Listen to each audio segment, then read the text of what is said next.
He had white men's books hidden in his tent! What are you watching? Ultra Vegito the God Killer. Is it good? I watch Ultra Vegito the God Killer all day, every day.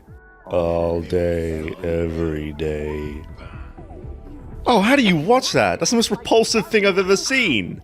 I watch Ultra Vegito the God Killer all day, every day. You already said that. I watch it all day, every day. Dude, you already said that, don't you remember? All day, every day. Ultra Vegito was a fan manga about Vegito combining Ultra Instinct and Ultra Ego, somehow. Killing Beerus by accident, somehow. Getting betrayed and trapped for 10 years and surviving without food or water, somehow. Having all of his friends and family killed for not really any reason, and then him going on a revenge quest to kill all the gods and stuff. Earth-shatteringly big shocker, it is complete garbage.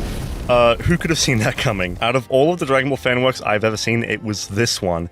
This completely incoherent, inconsistent, god-awful fan manga that made me want to stick my hand in a blender. Ultra Vegito is the worst Dragon Ball fan manga I have ever seen, by far. Like, it's not just bad, it's not even terrible. It ascends far beyond that.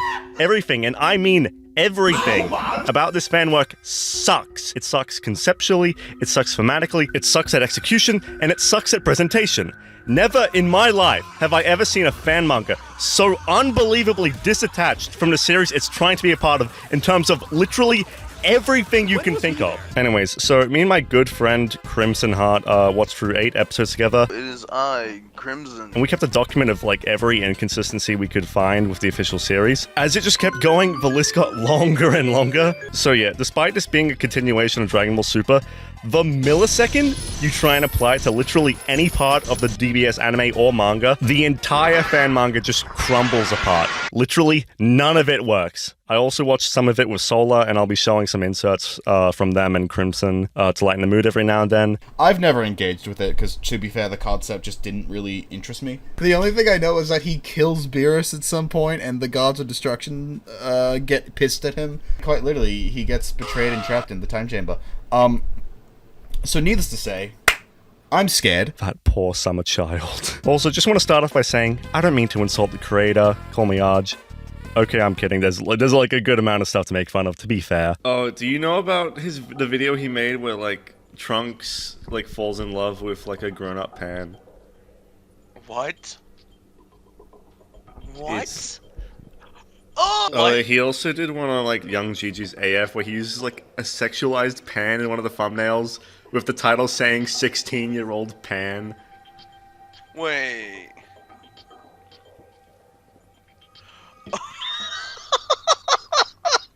I mean, like, have you seen his Instagram? The one where he's constantly flaunting his money around and he has like 4 cars. Why does he have 4 cars? Did he crash the other 3? Like, at that point, that'd be like a sign from God, wouldn't it? Like, may as well just stick to a bike or a public bus or train or something. But yeah, other than that, there's the fact he's banned people from his Patreon for criticizing his series. Actually, no, it's not even that, actually. He just says he's banned them because they didn't understand the complexity of his series, and his defense was saying his manga is actually one of the bestest and most complex mangas ever made, because that's definitely not an egotistical thing to say. And he also used an AI to tell him that his series was actually really good, in fact, because AI has never been unreliable at all, ever, whatsoever. Nope, no mistakes with AI. Of course. Also, Arj, a series being complex does not make it good, as the series has to still, you know, be well written first to be good. Five Nights at Freddy's is complex as hell, and as a fan of it myself, it can stand to be a bit more simplistic. I've also heard that his manga course is a scam, and then I got in contact with someone who actually bought it, and yeah, it's a scam. Despite the fact the course advertises like teachings about making manga and then making money with that manga, the course does no such thing. It's literally just a bunch of barely narrated videos of like time lapses of drawings of noses and random poses and Goku in a bunch of different forms. The part of the course that actually does have the actual like teachings isn't available, and it says it'll be out in like a few days. This course has been up for literal years. There's a part 2 where he's like, oh, there's not a lot I can tell you about this. It's going to be self-explanatory. This is a course people are paying for. Like, imagine going to a university course and the teacher's just like, okay, so like, I'm not going to be actually teaching you anything. This is all going to be self-explanatory. Like, what? Anyways, speaking of scams, Arj straight up promotes one in the first episode of Ultra Vegito. How well Mondo Cool does at like covering fan mangas and stuff. Like, he's able to make them so entertaining. He narrates them well. He narrates them when he needs to as well, rather than just, like, using that as a... Yeah, it's a scam. I've uploaded my information twice and I still can't withdraw my money. Why? I'm going to assume they do since it's a government ID they're looking for. Yeah, that is a scam. I've also heard from some people that he doesn't actually draw his own manga as he claims, which, you know, kind of tracks given the fact he's very blatantly using AI-generated art in some of the episodes, and also just all over his shorts. It's animated. No, that's AI. That's AI. That is AI. That is so AI. The weird way things are morphing around. That is AI. When you see girl.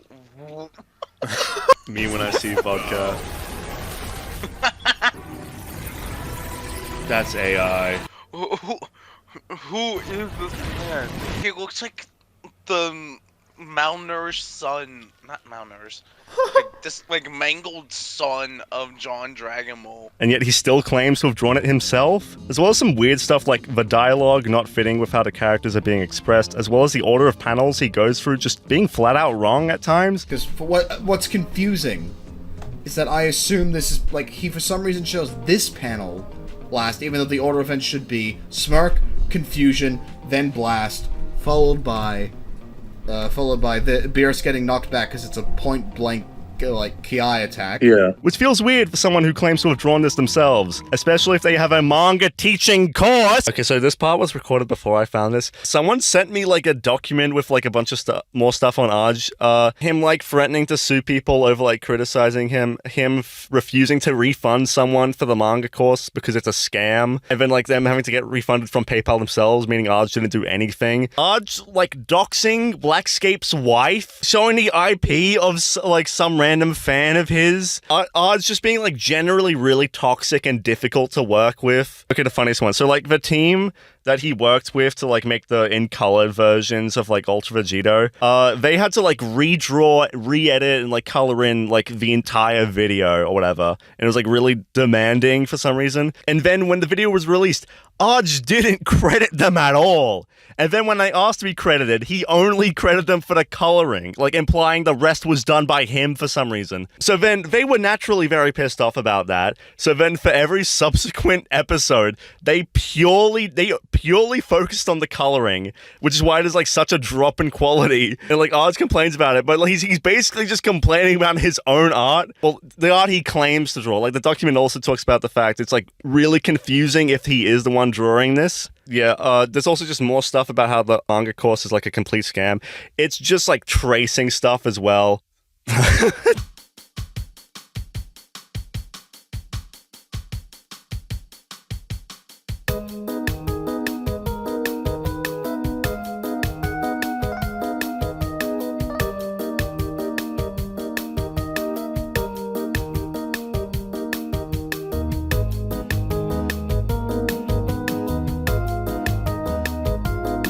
Jackets explain. Well, it's cold outside, so I gotta put a jacket on. Also, just off track a little, he has this manga series where, like, Raditz revealed he banged Oob's mom in the time between his arrival on Earth and his first meeting with Piccolo, and it's all emotional stuff, and then, like, it makes no sense for Raditz's character, and then it's revealed he had a son with Oob's mother, and he's called Aj.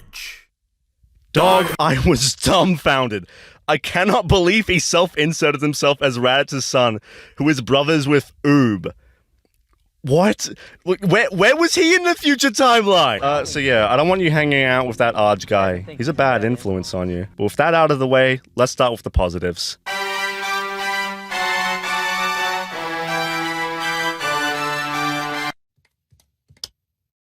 There's nothing. Thank you, son.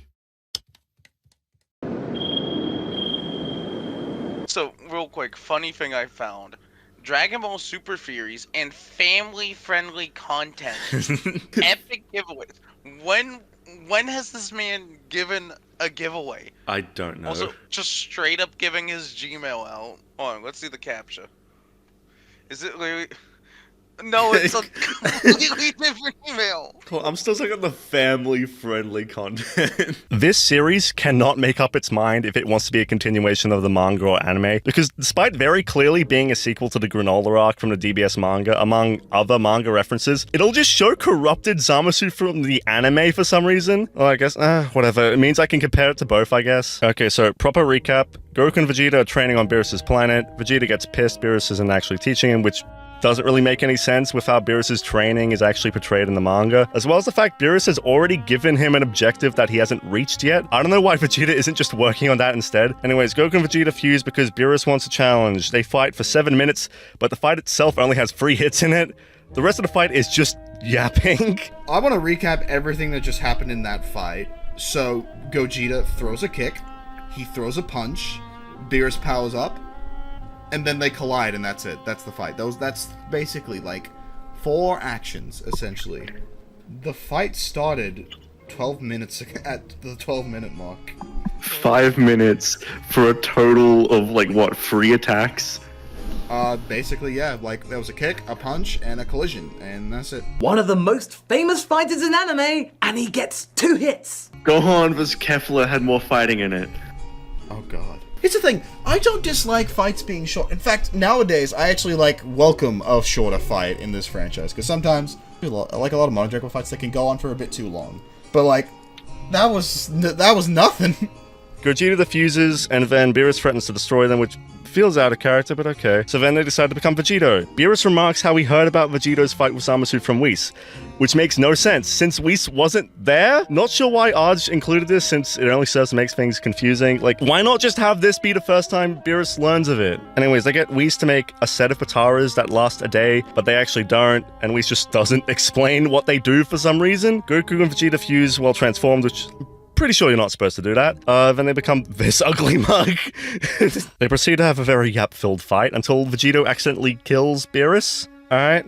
So then the other gods of destruction show up and are pissed Beerus was killed, even though it's well established that they all unanimously hate him. Like, they wouldn't be wanting revenge. They'd be partying to the high heavens, dude. They'd be thanking Vegito if anything. Also weird that the gods are completely okay with doing this to Vegito when they've showed a pretty high level of respect towards Goku during the TOP. Like, Goku held an incredibly unique role as an actual friend of Zeno, someone who treated him casually and wasn't scared to do so, that Zeno actually really appreciated, to the point his influence led to Zeno changing their mind about destroying the universes. 皆様、孫悟空はあなた方の恩人ですよ。彼が力の大会の開催を全王様に進言しなかったら、あなた方レベルの低い宇宙はとっくに消滅させられてましたよ。And you're telling me that because his fused counterpart accidentally killed a unanimously disliked god of destruction, that they were all just completely fine with torturing and punishing them for all eternity? What? Like, Zeno has literally threatened to erase other gods and his own attendants in the past, as well as almost erasing everything because of Beerus ruining the multiversal hide-and-seek tournament. He would not give a damn if that cat lived or died. It also just contradicts how Zamasu was able to wipe out every god of destruction, as well as Bobbity and Deborah killing Shin, which would kill Beerus by extension. Are you meaning to tell me, when Beerus and the rest of the gods were killed indirectly in the future timeline, all the gods of destruction were just laying back, relaxed, not a care in the world, but the millisecond Beerus gets directly killed by accident, they immediately jump the culprit? Like, okay, yeah, sure, fuck it. Yeah, why not? Of course. So yeah, Vegito gets betrayed and trapped in some random void for 10 years where he goes insane, I guess, and the two halves of him just keep repeating the names of their wives, until an episode later where Arj completely retcons this and instead has it so Vegito remains completely mentally sound with Goku and Vegeta, like, as two halves in his mind, training together. So I guess he isn't insane anymore? Then Whis shows up to free Vegito and he gives some big explanation about how, oh, I was doing everything I could to get you freed, Vegito. And actually that these super secret rules that prevented him from rewinding time and saving Beerus. First of all, this completely contradicts Whis' attitude when Vegito was being taken away. And second of all, Whis has never shown to need Beerus' permission for time rewinding. If anything, Whis has consistently done it of his own free will. There's also the fact that, once again, in the Goku Black arc, Whis literally rewinds time to save the life of a different god. What, he isn't allowed to do it for his own? What? Also, angels lose their powers when their gods of destruction die, right? Why couldn't that be the reason Whis couldn't rewind time? Because he literally lost the power to do so when Beerus was killed. An angel's staff is usually just depicted as an extension of them anyways, rather than being like some unique disconnected item. What's weird is that the story does bring up Whis being depowered due to Beerus' death, but that has nothing to do with Whis being unable to rewind time. Probably because otherwise Vegito wouldn't be able to use Whis' staff afterwards, I guess. But also the way it's used doesn't make any sense either. He uses Whis' stuff to teleport to different places and dimensions instantly, which contradicts the fact Whis can only use it to move really fast. It's literally a plot point on more than one occasion that Goku needs to use instant transmission to get to Earth because Whis' staff would have been too slow. 今すぐウィスさんに連れてってもらう。地球までは35分ほどかかることになりますが。嘘だろ。いいぞ、トレーター。なんだか面白そうだな。僕たちも行くか。行くぞ。 Also, Whis is all like, I couldn't bring back Beerus with the Super Dragon Balls because it took Champa a millennia to find 6.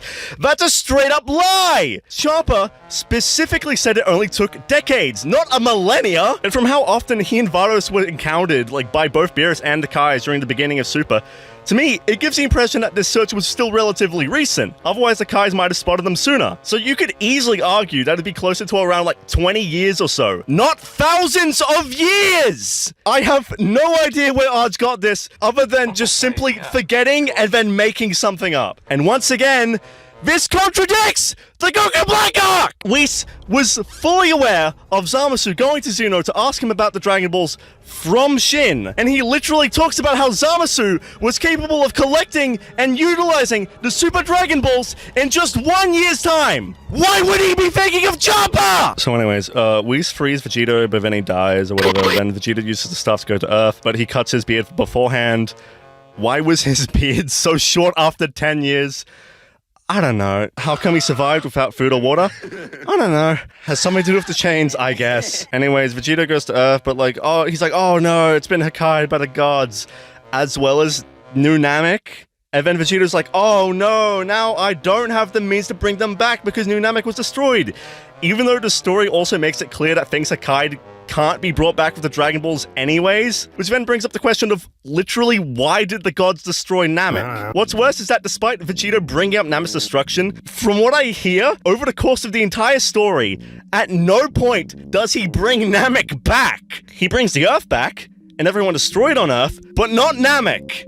Namek stays erased throughout the entire series. What? Remember in Z how Goku vowed to avenge the Namekian people after they were killed by Frieza, and how in the Moro arc, Vegeta has like a massive character arc about how like vowing to atone for his sins of the past and do everything he can to protect the Namekians now to make up for it? Because Arj apparently doesn't, because Ultra Vegito couldn't give a fuck about Namek. Literally, why even destroy Namek in the first place if this is the only time that's going to be mentioned and you're not even going to bring it back? What is the point? Also, there are literally other Dragon Balls Vegito could still use that he should know about. Like, what about the Namek in Universe 6? What about Planet Cereal and Monaito's Dragon Balls? What about the Super Dragon Balls? Did he forget? Anyways, Earth was destroyed even though they did literally nothing wrong and was done purely as an excuse just to make Vegeta become edgy and badass. Whoa. Then from this point onward, Vegeta goes to each universe and kills their god of destruction. And he also kills an angel, he kills Korn, but then it's like, oh, they were depowered. So it feels like they're backtracking on how strong Vegito is, but then they have him kill an angel at full power anyways? What? Then what was the point of depowering Korn then? Literally, where is the tension if Vegito is already powerful enough to kill an angel without going full power? Also, they have this angel use his powers and like break the angel's rule, but unlike Miras and Whis, they just don't disappear at all? I don't know, man. It's also weird too, like Vegito straight up like kills them. Like flat out normally kills them. But then he's like, oh, I'm going to Hakkai them afterwards. Literally, what's the point? You Hakkaiing them isn't going to do anything. You're not erasing them permanently by Hakkaiing their dead bodies. You already killed them. Their souls are already in the afterlife. You fucking dumbass! Cooler is revealed? What do you mean cooler? Oh my Another new Saiyan? What, so like, what's that guy's name? Beats? Like the dude that Paragus kills? Oh, or Bardock. New Is it really Saiyan just revealed, Bardock? and it's Bardock. Finally, Jiren's wish revealed. Wait, what do you mean it's Shin by the thumbnail?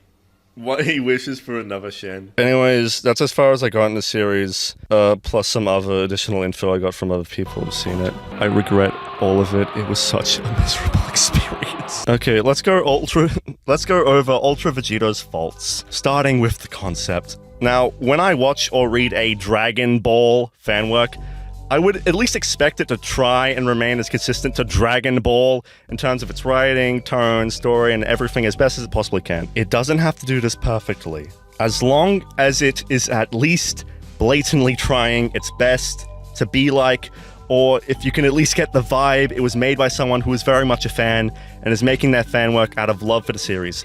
That's all I am asking for in a Dragon Ball fan work. It is a Dragon Ball fan work, after all. I feel it's understandable to want a fan work from a series to be reminiscent of said series. As you can tell from my summary of Ultra Vegito, it is absolutely not consistent with Dragon Ball at all, nor does it show any level of care for the series, or its themes, or its characters. In fact, it often feels like something made by someone who has never actually experienced the series for themselves. The concept sounds like something an edgy 14-year-old would come up with. Good guy who is good gets unfairly betrayed and tortured, and their family and friends get killed, even though good guy is good and didn't deserve it, but the torture made them stop being good and embrace their dark side, so now they do cool evil smile and they get revenge on the people who wronged them by brutally beating and killing them. My name is abused and neglected male reader. And then he gets a cool and ugly and incredibly over-designed new form, and then like 20 more over-designed and ugly transformations that do nothing but completely undermine every other form before them. You know how almost the entirety of Super had been setting up, foreshadowing, retroactively foreshadowing, and utilizing Ultra Instinct as Goku's end goal form? And it's treated as something not even the gods themselves can fully utilize, and they all stand up out of respect and stuff. Yeah, now imagine there was actually a bunch of forms beyond that just make UI look unimportant by comparison. Like, yeah, okay, forget all of that, I guess. Turns out there's literally 20 more forms after that, and now the gods look stupid for hyping up UI instead of this ugly abomination. Ah, yes, Goku's done it, hasn't he? He's finally achieved it. There can be no doubt. This is the true power of the abomination, third stage, in parentheses, royal form. He looks so ugly. Why did he transform a new set of pants? Why does he look like the beginnings of like Hiei from Yu Yu Hakusho? What's her name from like 101 Dalmatians? Cruella. Cruella? He looks like Cruella. And of course, he has a demon form. An edgy fanfic power fantasy with a demon form? Never heard that one before. Remember how the Dragon Ball series has consistently had a rule about less is more? In Z, Frieza's final form is the most simplistic of his transformations, yet is undeniably his most powerful. Kid Buu is the smallest and most unassuming of the Boos, but is undeniably the most sadistic, wild, and ruthless. This rule is all over the series, the idea that looks can be deceiving. The gods of destruction and their angels are all mostly given skinny, unintimidating designs, and the king of everything resembles and has the mannerisms of a small child. Yet despite this, these characters are so unbelievably powerful. So why does Vegito's new forms look so gross? Ew! One of the whole things with like simplistic designs is that like they're also significantly easier to like redraw, like when you're drawing a manga or whatever. If he's drawing this as he claims, he's literally putting himself through absolute hell for like the ugliest looking designs you've ever seen for no reason. RJ, give me the money. Call me RJ. If you want this video taken down, you have to give us $10 billion. Also, I just want to say, the presentation of this fan manga is absolutely dreadful. The narration and dialogue suck balls. It is so long and drawn out and filled with fluff. Every character is speaking Bible-long paragraphs of dialogue, which consist of the same line, paraphrased over and over again. You're just delivering the same exact message, reheated 10 different fucking times! Never will a character just simply have a short line of dialogue. Dude, even during a scene that's supposed to be happening really quickly, they'll just be yapping up a storm for no reason. It just completely rips the pacing to shreds and pushes me further towards pulling the trigger! What would the Ultra Vegito version of this panel be? It keeps going up and down dialogue. Wait, Kakarot, you foolish fool. Don't you know, we're all the way in this... we're past the vacuum of space now. There's no way we could possibly breathe it. If you continue to go out further, you will surely die. But Vegeta, we must chase down Moro. I know, I'm frustrated too, but did you understand? This is a vacuum. We cannot breathe in space, for us Saiyans never developed that ability. Vegito is betrayed and trapped in the goop room. Also, every character sounds like Muscle Man. Arch has no range at all. Like, as a terrible voice actor myself, although I'm most certainly not a voice actor, if you couldn't tell, bragging about how you did all the voice work yourself, or like, done by one voice actor in your description, is not the flex you think it is. Especially when it pushes me to watch the video muted. It's like, I am the god killer. Yeah, get into the locker, bro. I don't want to fight you, Flash. I wouldn't want to fight you. I just killed Beerus by accident. My fist hitting your teeth, that's the accident. I mean this wholeheartedly when I say that this series was absolutely agonizing to sit through. I am genuinely amazed there are people out there capable of withstanding this. Like, don't take that as me hating on these people. They are undoubtedly stronger than I am to be able to handle this. Also, the art is really rough for some reason. Like, when Arj says he makes this manga fast, does he mean, like, that as, like, a priority? Like, that's what he's more focused about? Because if this is the quality of art that comes out of that, I really do not think it's worth it. There's also a ton of noticeable tracing too, which only makes RJ's course look even worse if he does draw this as he claims. Like, have some respect for the art of your own series, dude. Like, come on, these look unfinished. They look like sketches. They look like Toyable's unreleased chapter of AF. And it looks like that because it's literally unfinished! One of the many benefits a fan work can have is time. When you make a fan manga, you have all the time in the world to make it look as good as it possibly can be. Take Kakume, for instance. Now, I have problems with it, but its art is undeniably beautiful. You can really tell they took their time to make this manga look as great as it can possibly be. Now compare it to Ultra Vegito. If Arch isn't the actual artist behind this, then I feel so bad for the person who is. Since it seems likely these were being rushed out so Arch could just pump them out, like, quickly or whatever, and then they were just given no credit at all. Tough gig, man. Speaking of art, what is up with the thumbnails? Like, they display Vegito with, like, the incorrect colors for his hair, Patara, and time rings, and it just never corrects this. Now, these weren't done by Arj. The artist actually is credited. But even when Arj uses an AI thumbnail, he'll still credit E. Lordi as the artist. Also, is the description just outdated and Arj is just completely neglected to fix it? Because it also gives the wrong @ for E. Lordi anyways. Does he just reuse the same description regardless if it's actually true or not? Did E. Lordi actually draw this like it says, or is this just a reused description? Get it together, Arj! Oh my god, dude! Kakarot, what the heck did you get in that pen? Vegeta, I love Fen. Now, I have only properly watched 8 episodes of this series because I value my life, and I don't know if I can stomach anymore. I'm not gonna drag myself through hours of the most garbage series I've ever witnessed just for the slightest belief it might get good. And from what I've seen from these thumbnails and the various things I've been told by others, I have no faith this is going to get better. In fact, I've heard from comments that this is where Ultra Vegito peaks. This is the pinnacle of the series. A literal 0 out of 10 is the best this series can possibly muster. I cannot possibly rate Ultra Vegito any higher. I mean this when I say it was a miserable experience.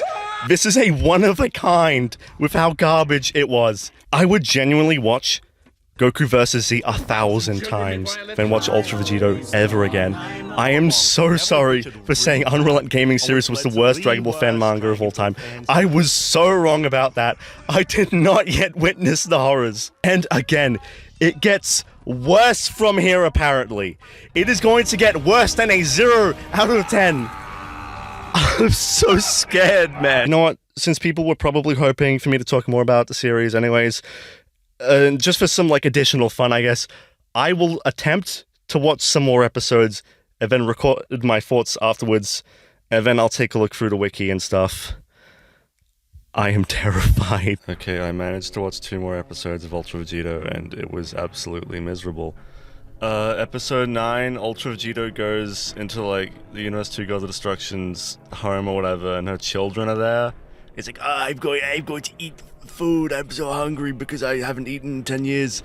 And they still don't explain how he survived without food or water for 10 years. It's like, oh, the room had weird properties or something. I don't know. It's weird. They try and do comedy, but, like, it just gives you tonal whiplash. It just doesn't feel right. It's like in Multiverse when they showed like Bra and Trunks like literally fridged, and then Videl also fridged, and then immediately afterwards they went to like, they just started doing like goofy, wacky jokes, and it's like that's it's such tonal inconsistency, and it just doesn't suit the story they're trying to tell. I don't know what he's... Oh my god. And then he's like, I'm not going to kill these children because they are children.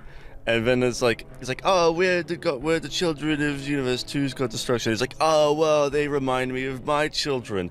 And you'd think because of that, because like there's like Vegito literally acknowledges like, oh, this reminds me of my children, that like he would just let them go because they've done nothing wrong. Surely you'd think he'd just let them go. No, I guess for some reason, because them just being gods is enough for him to want to kill them, even though Vegito's known like tons of other gods. And like would he kill King Kai for some reason then? Then episode 10, he's in Universe 10. Okay. In episode 10, Arj like promotes this like Albert app or something, which is also a scam. Arj, for the life of him, cannot stop promoting scams. My god, man. He goes to Universe 10, he's like, Goasu, I don't remember him because it's been 10 years. And then Goasu's like, it's you, Vegito. And then he's like, in Universe 10, they have time rings here that I can use. It's like, what? Why do you need to go to Universe 10 to use time rings? Every Kai from every universe has time rings. You can just go to Universe 7 and get those time rings. There's like a new apprentice, and they just look like the Universe 11 Kai, but for Scar. They remind me of Tablos' Beerus. And then it's like, I'm going to trick Goasu into giving me the time rings. But then Universe 10 God of Destruction shows up, he's like, nah, dog, and then he erases Vegito. But then it's like, psych! I used the time rings to travel back in time to avoid my erasure. That doesn't make any sense. First of all, time rings can't go back in time. They can only go to the future and then back to the present. Whis straight up says it's impossible to go back in time using them. Second of all, time rings can only be used by Supreme Kai. When they're investigating Goku Black, they literally bring up the fact the only way to use a time ring is if you're a Supreme Kai. You can't just, like, take a time ring and then use it. That's literally impossible. It's literally one of the key factors pointing to Goku Black's true identity. Yet again, the Goku Black arc contradicts this series! Did he watch the show? Vegito kills Goasu. He kills Goasu to kill the Universe 10 God of Destruction, which confuses me because, like, if he's fine with just killing the Supreme Kais in order to kill the gods, why doesn't he just do that in every universe? Why bother fighting the gods, like, head-on where you can just target their Supreme Kais? That's what Zamasu did! Why aren't you just doing that? What? Also, can I just say, I think the idea of, like, all the gods are actually super evil, I think that's stupid. I think that's really stupid and just kind of undermines, like, what Super actually tries to do with the gods, and, like, specifically with the system being, like, flawed. Going back to the Goku Black arc, that arc is literally all about how the system is flawed. Like, the fact the system allowed for someone like Zamasu to go around and, like, kill off every god, and the fact, like, Zeno didn't have, like, any intervention until he was literally brought into it, and even then, his solution was to erase like, these do not feel like the same characters. All the gods in Ultra Vegeta, like, on the same page, they're all exactly secretly evil, and they're all, like, one big team or something. That Super has never portrayed them like that. There's always, like, a massive disconnect between, like, Zeno and the Grand Priest and, like, the other gods or whatever. It's like even between, like, the gods and the angels. The gods of destruction, they are terrified of Zeno. Like, I find these characters significantly more interesting and, like, complex than if they were just secretly evil. I think them being secretly evil just diminishes that. It just makes them shallow, if anything. Like, one of the big parts of Super, with Zeno specifically, is the fact that, like, he doesn't really have much interaction with the mortals themselves. Like, one of the big reasons, like, he ends up changing his mind on, like, a lot of things. Like, when he first shows up to the Universe 6 tournament, he was originally going to, like, give them warning. But then he saw how the mortals were fighting, and he thought that was really cool. Like, it genuinely surprised him to see what mortals were capable of. And he was like, yo, that's actually really cool. I want to do one of those. And then, again, like, Goku influences him to, like, not destroy the other universes by using the Tournament of Power. He is able to see for himself what these mortals can do, and he is absolutely amazed. He's hooked. He changes his mind to erase the universes because he's able to see what they're capable of doing. It's because of Goku's influence that Zeno is able to change his outlook on mortals. He's able to see their potential. He's able to see how, like, cool they can be. He's able to see that they are capable of so much more. They're not just numbers he can simply just use as justification to, like, erase universes because, like, there's just too many or anything. Like, they have so much more potential than he first thought, and, like, he's amazed by that. He thinks that's amazing. Like, the fact a mortal like Goku was even able to influence the literal god above gods and literally have a positive impact on the system of the god. Like, I love that. Like, Super shows that the system of the gods is certainly flawed, without a doubt, but it also shows it's capable of being changed for the better. I genuinely think that's a great message, like, positively impacting a system for the better. If anything, Ultra Vegito just completely spits in the face of that. It's like, oh, actually, no, the system isn't flawed, and the gods aren't actually flawed, and none of them are actually capable of positive change. Actually, they were all super, super duper evil this entire time. Just ignore all the inconsistencies, forget about those. If you were to actually read or watch Dragon Ball Super and then go into Ultra Vegito, none of it would make sense. None of this works as a continuation of Super. Like, it literally needs to have Super as, like, a foundation because of, like, Ultra Instinct, Ultra Ego, and, like, past events that have happened. But also at the same time, it's because of that foundation that the story itself crumbles apart. This is what I mean when I say none of it works. Point is, the gods in Ultra Vegito are shallow as hell, my god. I remember parts from, like, other episodes afterward. It's like, Vegito uses the time rings to go to GT somehow, he kills Omega, he trains Gogeta or something, and, like, he feels absolutely nothing when he sees his friends and family again or something. Like, I don't get, like, I remember I was talking with one of my friends, like Mario Mario, and they brought up, like, if they were to write Ultra Vegito, well, it's like, obviously they wouldn't get this far, but if they had to write, like, that portion of it, they would have, like, a scene where, like, Vegito, like, looks to the side, like, longingly at, like, seeing, like, GT Goku and all his friends and family being happy or whatever, celebrating, and just, like, looking longingly, like, and, like, that got to me. Like, I low-key felt that. RJ can't write for shit, so obviously he wouldn't do that. Obviously, if he did attempt to do that, he'd, like, cram it full of dialogue. Oh my god, I hate this manga so much. Like, what else should I talk about? Should I talk about God Killer Goku? Okay, so, like, he's a version of Goku that for some reason just, like, gives up against Beerus in Battle of Gods. So then everyone dies, but, like, through willingly flying into Beerus' Hakai Ball, for some reason, instead of, like, blasting it like they would normally do. Okay, oh, whatever. So then Goku's like, oh no, all my friends and family were erased by that big purple ball of energy. Oh, I know. I'll try and fucking catch it with my bare hands. Brilliant idea. And then somehow it works. What? Because, like, Kinkai's like, Goku, you gotta put your hands in absorb it. We'd see a small but mysterious small planet against a pink sky. Then Earth blows up or whatever. Goku and Vegeta survive. They train some random, like a new time chamber, but, like, oh, one day out here is 10 years in there. And then they get angel grade Pataras from, like, Grand Kai somehow. Literally everyone but the actual Supreme Kai seem to have, like, angel grade Pataras for some reason. Oh my god. Like, that would have been handy, like, in the previous arcs, like Pataras, where that just keep you fused as long as you keep it on, but okay, sure, why not? Then they fuse, but then Goku turns evil. Like, after Vegeta suggests, like, the really reasonable idea of just using, like, the Super Dragon Balls to bring back their friends or something first. Why he knows about the Super Dragon Balls? I don't know. So anyway, he kills the Vegeta half of the fusion, so now it's just purely Goku. And then he proceeds to kill every god and then fuse with their angels for some reason. And then, like, it turns out there's a super secret set of Dragon Balls set in the gods' planets for some reason. And then this random bad guy shows up. Random dumbass bad guy shows up, destroys them, and then recruits Goku or something, and he's like, I am your papa.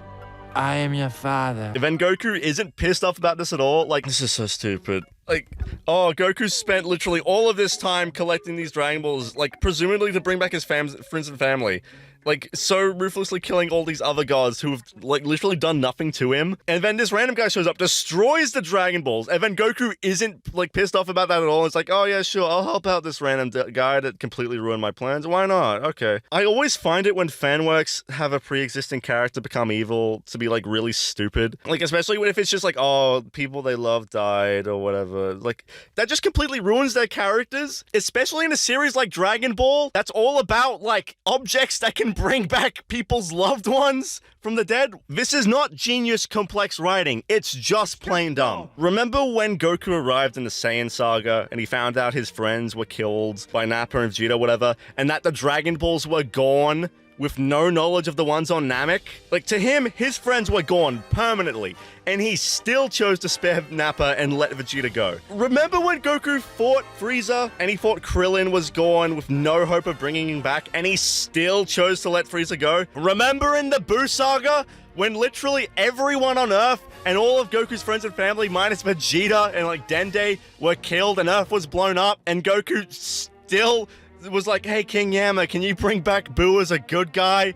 Remember that? These fan stories are not made because the writer actually understands Goku's character or because they have any actual interest in taking it in a direction that would make sense or working to like further build off of what came before. These stories exist so the writer can use Goku as a vessel for their own edgy power fantasy or whatever. Like, this is the exact type of thing I was making fun of in those other Origin videos. Also, for some reason, Goku and Gohan know Pan's name, even though this is in Battle of Gods and she hasn't been born yet, and they both just found out Videl was pregnant. Also, Arj just keeps dragging out the dialogue so much. Like, it's not even that there's just a ridiculous amount of dialogue. It's not just that. The way he says it is drawn out too. It's legit borderline slow motion way of talking. I hate it so much. Alright, I'm gonna look through wiki stuff now, because you could not pay me to watch more of this. In his fight against Cuz and Mojito, Ultra Vegeta is caught off guard, loses his arm, even though he's like angel level now, but okay, sure. He escapes to the past, even though he can't do that. Modifies, gets an arm by Dr. Gero. Why he doesn't just get, like, a sensu bean from the past, or, like, go to Bulma to, like, make him a new arm or something, is beyond me. I don't know why he would go to the literal evil scientist who hates him. I don't know why he would go to Zero of all people. Okay, sure, whatever, fine. He gains infinite stamina. He gets modified into an android. Energy absorption device, with robotic arm. Why would he need this? He's already angel level. As a result of being... How is he pushed to the brink of death? Angels can't participate in combat without, like, fading away almost without, like, fading away or whatever. And Vegeta's already angel level. What could possibly push him? Gains a large Zenkai boost. To fight full power... But he's on Beerus's level! And Vegeta surpassed Beerus 10 years ago! Super Saiyan 2, why fight in Super Saiyan 2? What, is he intentionally, like, lowering himself in power? Why does he care? Why does he care? Okay, so he kills the Supreme Kai's to kill them. He's fine with doing that. But also, he'll intentionally weaken himself against the... Does he care about getting, like, actually getting revenge or not? Like, what? He absorbs 2 angels with his cell-like tail and absorbs the energy of... Since when can Zero's technology be powerful enough to do that? Like, I remember watching, like, a GT What If of Goku getting God Key, and, like, even then they made the argument that, like, Super 17 possibly couldn't even be able to absorb godly energy or whatever. Like, how could Dr. Zero possibly make, like, technology capable of absorbing energy from, like, gods and angels? Sure, whatever, fine, whatever. However, Ultra Vegeta only has access to his absorbed effective power if he uses his final Ultra Form Black Eye technique. What the fuck is the Black Eye technique? It's so great he can activate them both and maintain his forms of the core or whatever. Combined, yeah, I know. I got it. I got the concept. He mastered the Hakai technique to the point he can negate any Hakai techniques. It's far weaker than him. He's already angel level, so like does that just work automatically? Okay, so no tension then. Absolutely no tension. Beautiful.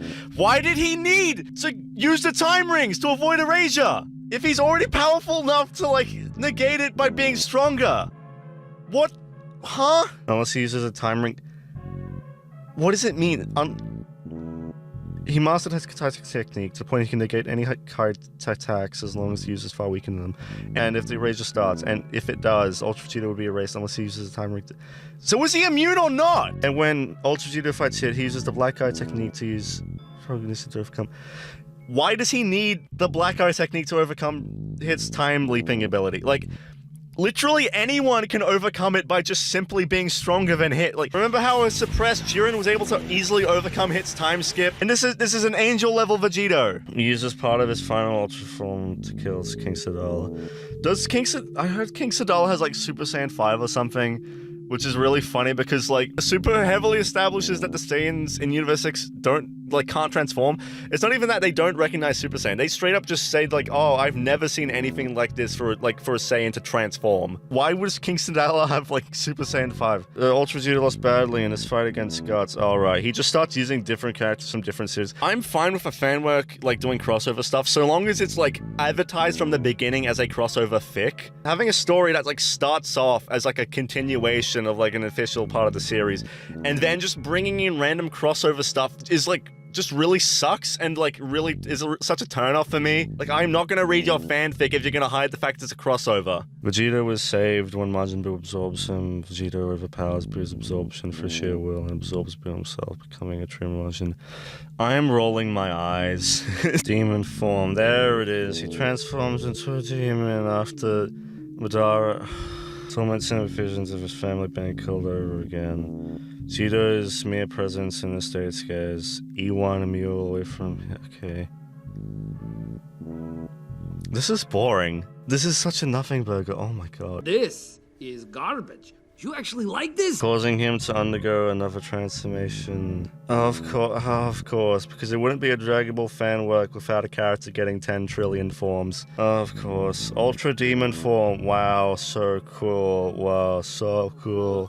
So cool. So cool. My friend Mario was right when he said like every fight just has Vegito getting a new form. Like that's ridiculous. That's so stupid. Easily overpowered by the third Yamoshi in his true Super Saiyan God form. I find Yamoshi so funny now because like Toriyama has literally said in an interview that like he changed his mind about it. Now Yamoshi's just the one of the first Super Saiyans or something. Like the first Super Saiyan. His usage in this story is so funny now because if he was actually there, he wouldn't be able to do shit. And resort to obtaining a sensu beam from another timeline.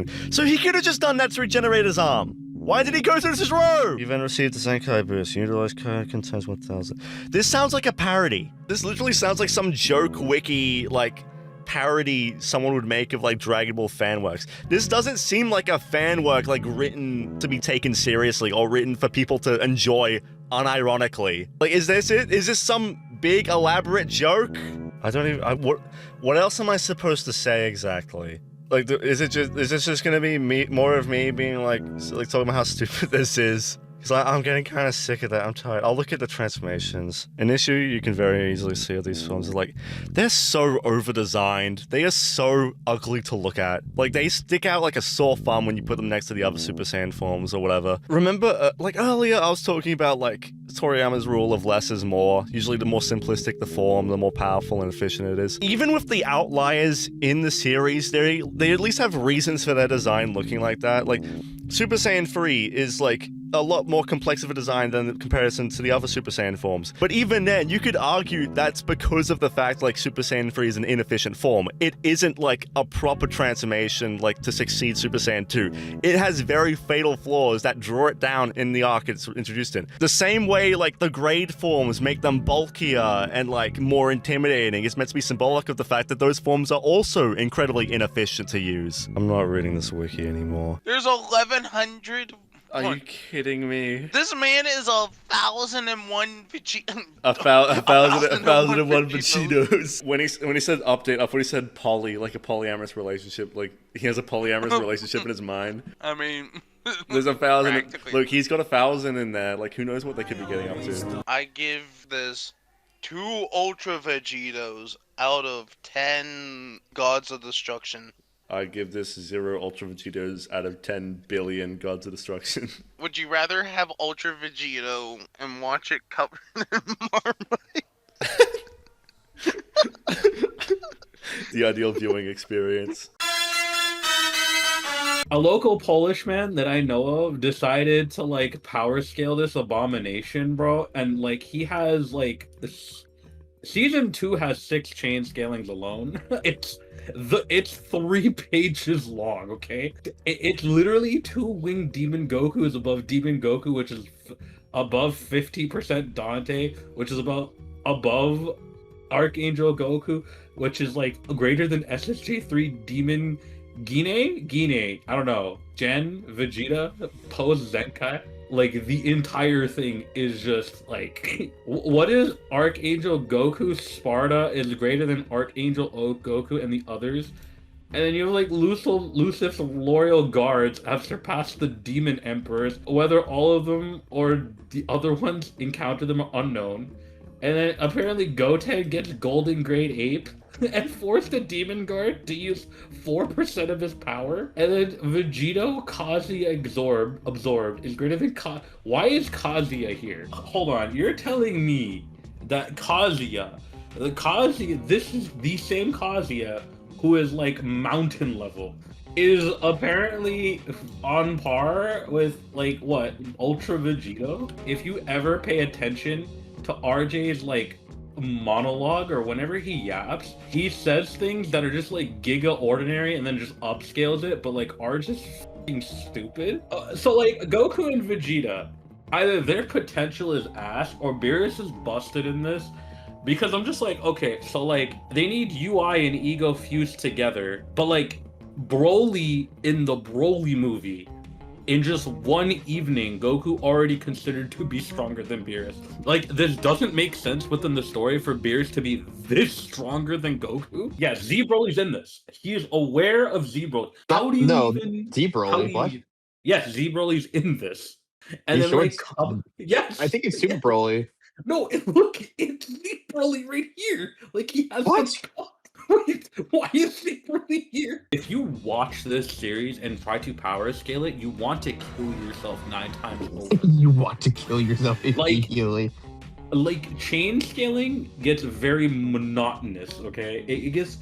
Goku apparently survives Zeno's erasure by taking Zamasu's life force, and then, like, magic he gains MUI, and then he has, like, an entire army, and then Vegito solos that, but then it's just, like, but you needed UI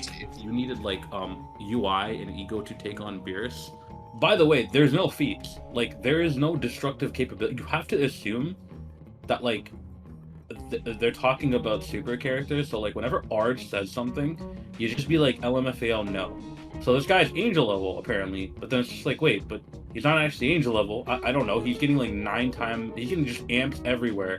And then you see him struggling like weaker characters. I don't know this. Go back and watch the show. Rewatch it. Vegito cannot sense ki properly.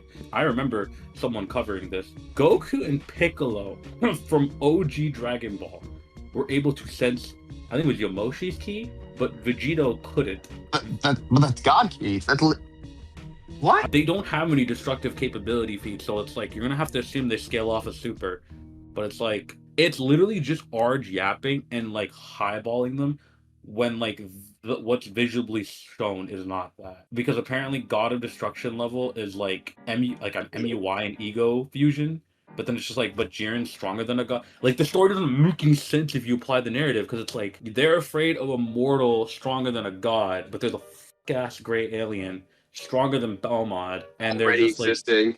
And yeah. Topo also exists, and like he's literally been considered by Belmont as like his replacement. Jiren should be stronger than all 12. Yeah. So Jiren is going to be much stronger than Belmont, because if you remember in Super, Jiren, by like lightly exercising his powers, are stated to be like above anything Shin has ever seen in his life. That includes Vegito and Infinite Zamasu, which are not on the God Destruction level. I'm not saying that. However, Panflips and Guides have put Jiren at that point in the tournament as already surpassing a God Destruction, and that's what the rumor meant. And Belmont even states later on when Blue Goku begins to push Jiren that Jiren is releasing power Belmont has never seen or hasn't seen in a very long time, implying that the power Jiren normally exercises, the power that already passes the gods, like he could just amp it slightly, and it's like beyond anything Belmont's ever seen before.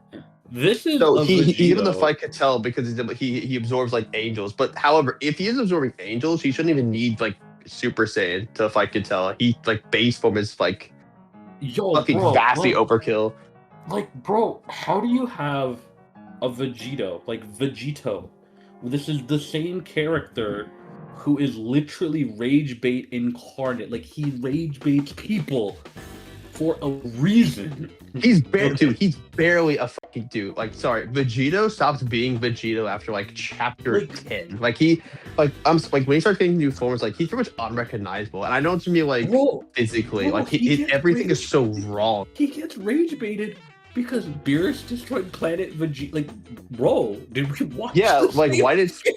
It's funny because I imagine that's probably something you'll add it if you decide to make a part 2, or if that's in the first one. If like he gets pissed off and goes to make a major quest because Beerus destroyed Planet Vegeta, a thing that already was resolved in Super. You fail as a fundamental writer if you take this guy, you take this jackass here, who is literally rage bait incarnate, and he gets rage baited by literally everyone.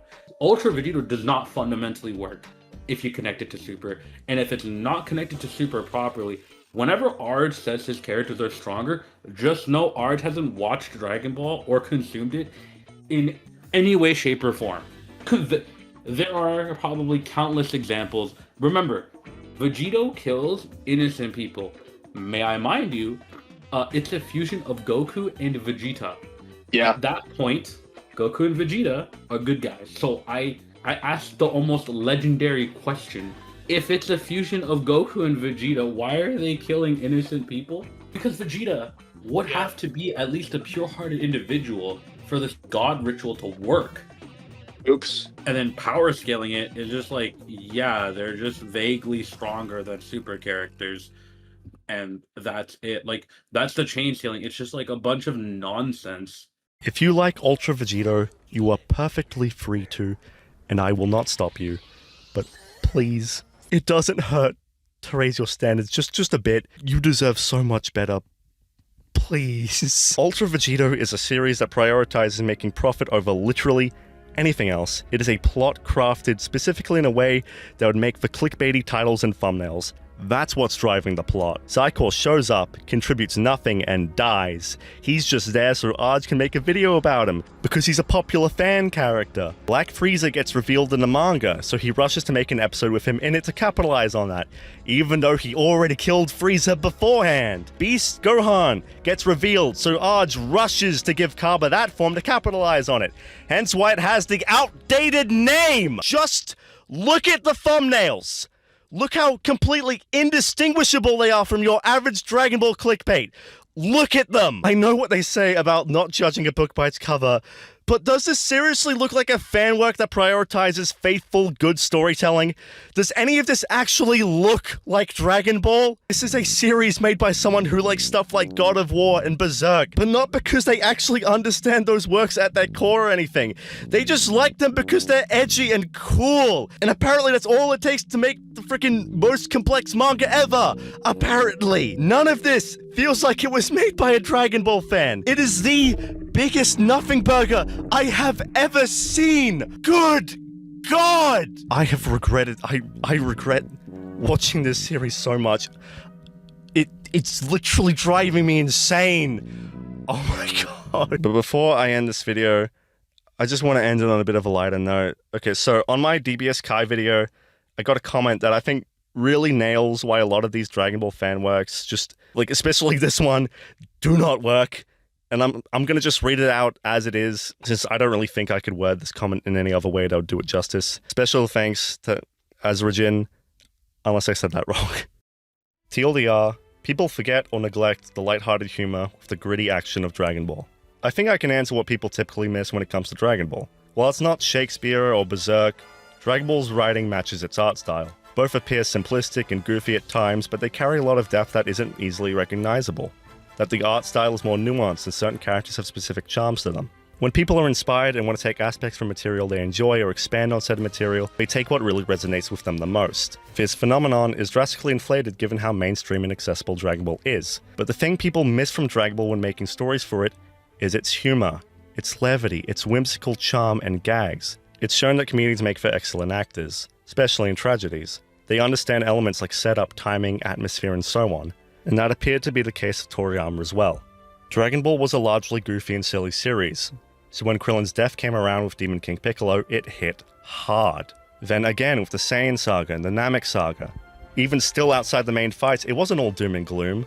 There was fun and charm, which what made those fights so impactful. People either improperly balance or flat out neglect the humor with the action. A lot of people gravitate towards the big cool fights, the screaming, the big beams, the combat, the destruction, the menacing villains, the badass heroes, all that jazz, and they're all amazing elements. We're all fan of that stuff for a reason. It was cool when we were 12, and it's cool now. But even a series as dark as Berserk knows that you need to sprinkle in levity, humor, charm, and even a little joy. Not just to give your audience a break from all the doom and gloom, but to make those brutal moments feel as impactful as ever. At the end of the day, Toriyama never took his story even a fraction as seriously as the fanbase does. If he didn't have editors in his ears or other influential crew, he did what he wanted, when he wanted, with no foresight whatsoever, just writing by the seat of his pants. A lot of Dragon Ball fanfic writers tend to be stuck in particular Chunin phase, aka 8th grader syndrome, or just being a general middle school edgelord. But hey, there's nothing wrong with dark, edgy stories and protags. People love Venom as a hero. People love Spawn, Ghost Rider, Greek Saga Kratos, Punisher, Lobo, Batman, and so on. They work, but they work when they're given nuance, charm, and wit. If you're gonna do a proper Dragon Ball fanfic, you gotta remember its roots. The humor, the fun, and the whimsy was always the foundation. The world-shattering fights and evil villains only came after. They're given meaning because of the goofiness that is the soul of this series. By the way, if you actually want to learn how to make manga, I suggest reading Hirohiko Araki's Manga in Theory and Practice and Scott McCloud's Understanding, Reinventing, and Making Comics. Travis touchdown. Thank you, Sola, for helping be tortured along with me on this journey. Is there anything else you'd like to say? I've come to realize it now, ARJ. I'm you. I wanted to reject you.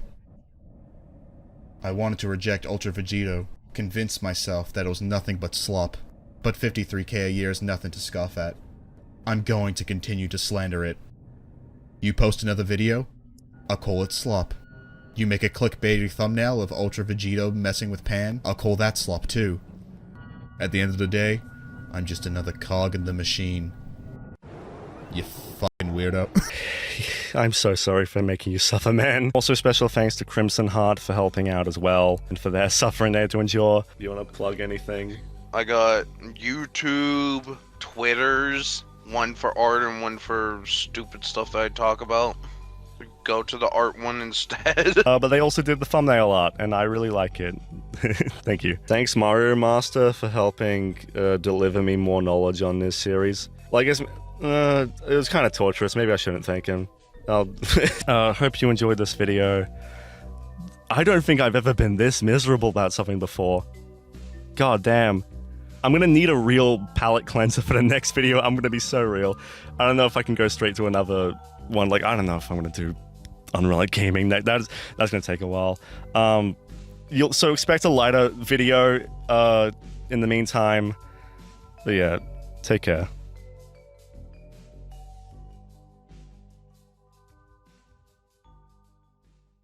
Your shit is garbage. Your shit is garbage. I think so. RJ, I think you're a disgusting pedophile.